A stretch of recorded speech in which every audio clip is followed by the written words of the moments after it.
Assalamualaikum warahmatullahi wabarakatuh. Selamat pagi anak-anak. Apa kabarnya hari ini? Semoga semua sehat ya. Sebelum mengawali pembelajaran hari ini, marilah kita berdoa. Bismillahirrahmanirrahim. Pada hari ini, siapa ya yang sudah mempersiapkan alat tulis dan buku tulisnya untuk belajar hari ini? Ibu harapkan kalian telah mempersiapkannya ya. Dan jangan lupa setelah anak-anak selesai dalam belajar, jangan lupa alat tulis dan buku-bukunya dirapikan kembali di tempatnya supaya untuk hari selanjutnya kalian mudah untuk mencari buku maupun alat tulis yang diperlukan. Untuk kesempatan hari ini kita akan belajar untuk membedakan untuk soal cerita antara KPK dan FPB. Kemudian anak-anak nanti juga menyelesaikan soal ceritanya. Simak baik-baik ya videonya. Pada saat kita mempelajari materi tentang KPK dan FPB, tentunya kita akan menjumpai beberapa soal cerita. Nah, ketika kita menjumpai soal cerita tersebut, kita tidak perlu bingung apakah soal cerita ini kita kerjakan dengan cara KPK ataukah dengan cara FPB, karena kedua soal cerita ini memiliki perbedaan yang cukup jelas. Nah, berikut ini merupakan perbedaan soal cerita KPK dan soal cerita FPB. Soal cerita KPK membahas tentang waktu. Waktu itu bisa berupa detik, menit, jam, hari, dan juga tanggal. Nah, bentuk pertanyaannya biasanya adalah kapan bersama-sama lagi. Jadi kata kuncinya ada di kata bersama-sama. Biasanya soal cerita KPK seperti itu, ada kata bersama-sama atau bersamaan. Sedangkan soal cerita FPB membahas tentang pembagian sama banyak. Nah, bentuk pertanyaannya biasanya adalah berapa kelompok terbanyak yang bisa dibuat. Seperti itu. Oke, di sini ada dua contoh soal. Kita akan membahasnya mulai dari contoh soal yang pertama terlebih dahulu ya. Contoh soal yang pertama adalah ibu membeli gas untuk memasak setiap 20 hari sekali dan membeli beras setiap 10 hari sekali. Pada tanggal 7 Maret 2020, ibu membeli gas dan beras secara bersamaan. Pada tanggal berapa ibu akan membeli gas dan beras secara bersamaan lagi? Nah, coba kita perhatikan soal ini tadi. Di soal ini tadi membahas tentang waktu, karena ada kata 20 hari dan ada kata 10 hari. Nah, karena soal ini membahas tentang waktu, maka kita menyelesaikannya harus menggunakan cara KPK. Jadi di soal ini kita diminta untuk menentukan KPK dari 20 dan KPK dari 10. Nah, kita akan menentukannya dengan cara tabel atau cara sengkedan. Tabelnya sudah ada ya di sini seperti ini. Kita tinggal memasukkan bilangan 20 dan bilangan 10 ke dalam tabel. Langsung saja kita tulis 20, kita tulis di sini. 10 kita tulis di sampingnya. Oke. Nah, untuk dapat menyelesaikan ini, maka kita harus membaginya dengan bilangan prima mulai dari yang terkecil.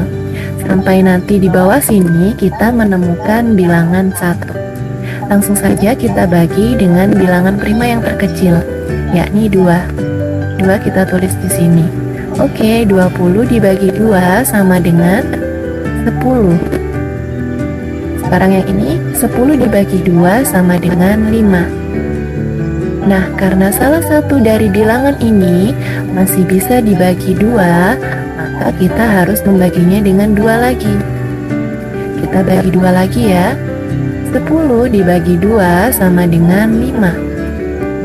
5 dibagi 2, tidak bisa ya. Karena tidak bisa, maka kita tulis tetap. Kita tulis 5.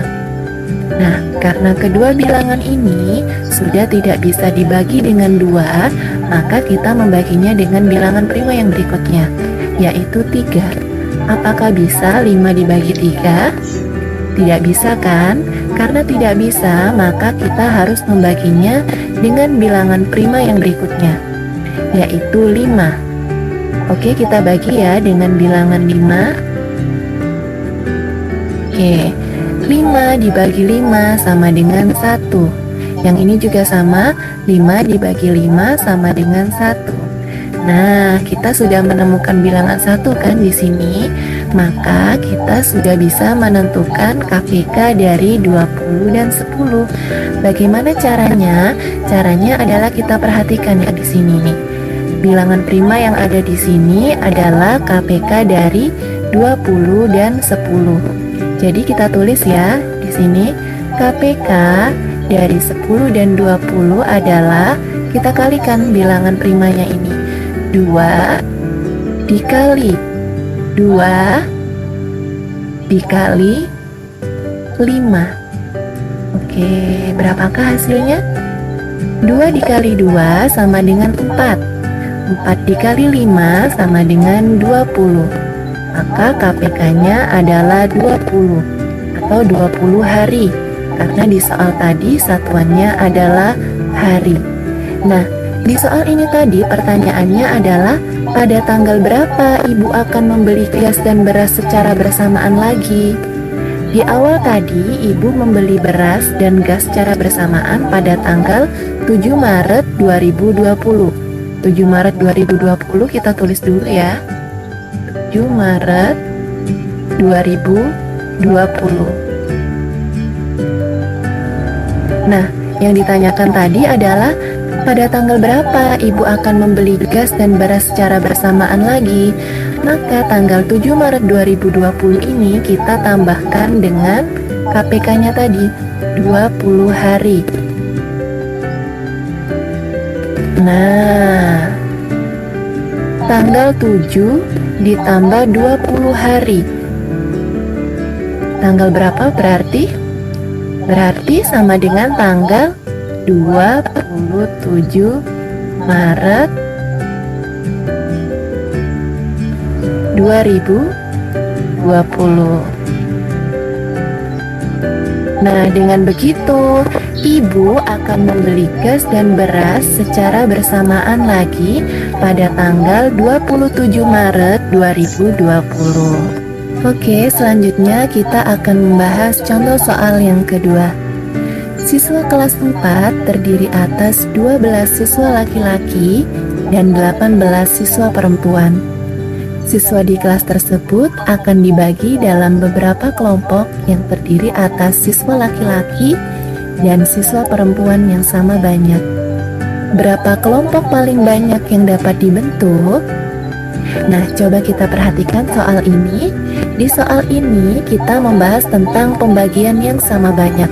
Karena siswa yang ada di dalam kelas ini tadi dibagi ke dalam beberapa kelompok yang sama banyak. Nah, karena soal ini membahas tentang pembagian sama banyak, maka kita menyelesaikannya menggunakan cara FPB.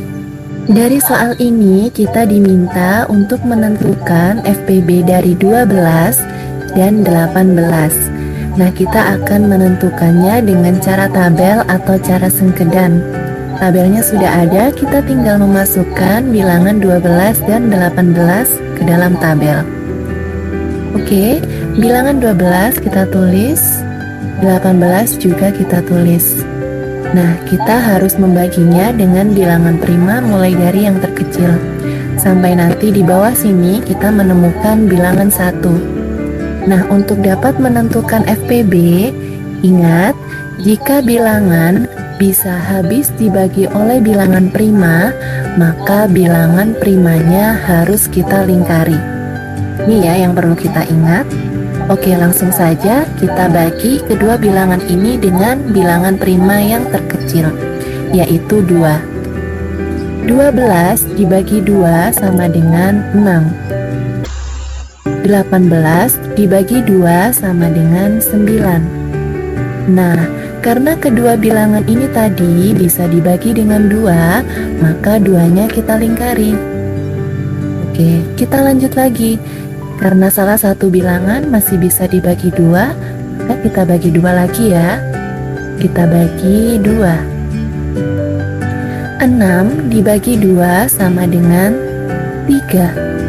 9 dibagi 2 tidak bisa ya.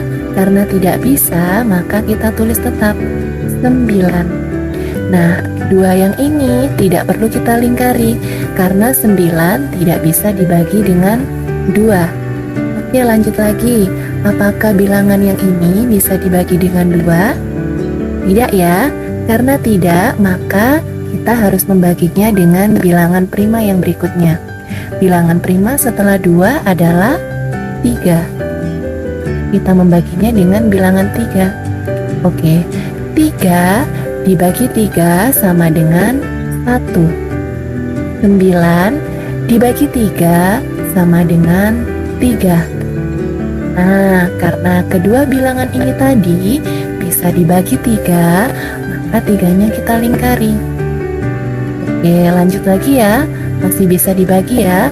Kita bagi lagi dengan bilangan 3. Karena di sini sudah 1, maka langsung saja kita turunkan. Nah, 3 ini kita bagi dengan 3. 3 bagi 3 sama dengan 1. Nah, kita sudah menemukan bilangan 1 di sini.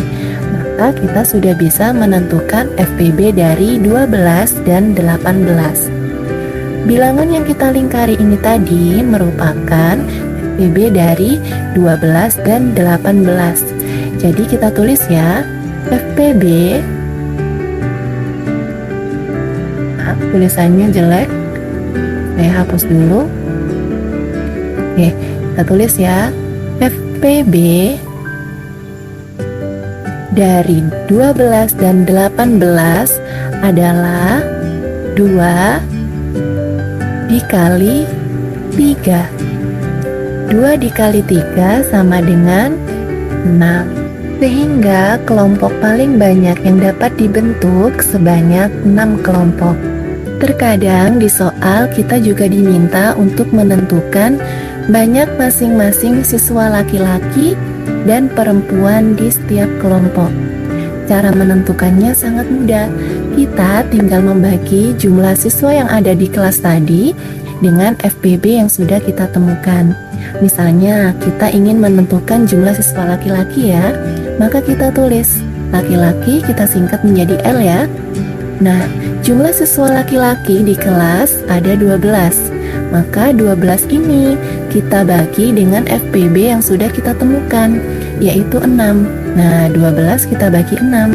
Berapa 12 bagi 6? Ya, 12 bagi 6 sama dengan 2. Lalu, untuk menentukan jumlah siswa perempuan, kita tulis P, perempuan ya. Di kelas tadi siswa perempuannya ada 18.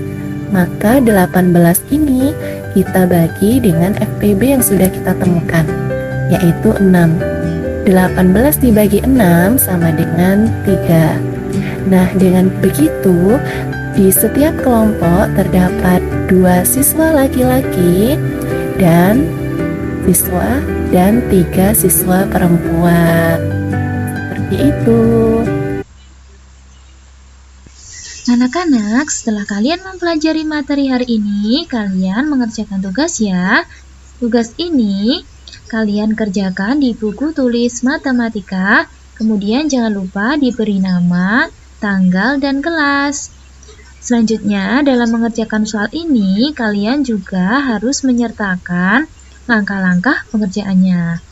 Selamat mengerjakan!